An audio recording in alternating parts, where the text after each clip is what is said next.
Now to that Denver 7 exclusive. Good evening. I'm Andrew Heel. And I'm Shannon Ogden. We received several calls today asking us to look into a Craigslist post that seemed too good to be true. And Denver 7's Jennifer Kovaleski is following this story tonight. And Jen, this is confusing and messy. And it involves a pastor in Pennsylvania, a real estate agent in Castle Pines, this home for sale in Aurora, and a post on Craigslist. You're looking for that perfect home at that perfect price.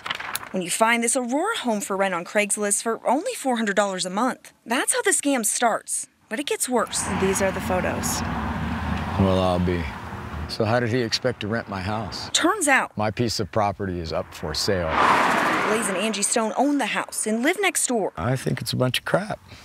I want to know who this guy is. They had no idea someone was using their listing online to scam people into renting it. I think it's kind of phony. You know, not that I'm a scam artist, but personally, I think I could have done better. That's because while the exterior photos are the same, Blaze shows us what it really looks like inside. I wish I had that kitchen in the ad, but I don't. The scammers even try to explain why there's a for sale sign out front, calling out the actual realtor, saying the listing agent, whose name is Sean Kelly, inflates the price. To her selfish benefits, it takes longer to sell. She is not meant to be contacted. But wait a minute. Well, that's the guy. Sean Kelly's the guy. Here's where the scam gets even worse.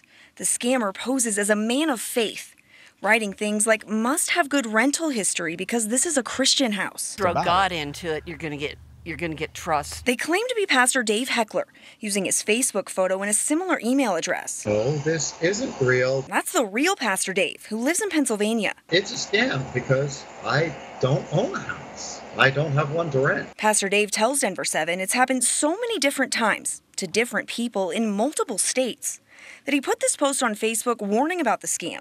He also filed a report with the FBI. I'm pretty ticked off about it. For the Stones, Somebody needs to be held accountable. it's been a wake-up call. We'll be all right. We'll be protected like always. Now, Pastor Dave says he is still waiting to hear from the FBI. People from Michigan and Minnesota say they too were scammed using his name. Now, Ann and Shannon, rental scams aren't new. Sites like Trulia make it really easy to steal those listings. But this scammer's tactic, pretending to be a pastor to gain trust, is a new low. That is so low. You're right. All right, Thank you, Jen. Now, as we said, this story came from a tip from you. Thank you. And if you ever have a news tip you want us to look into, call our tip line, 303-832-TIPS, or send us an email, newstips@kmgh.com, or just message us on Facebook or Twitter.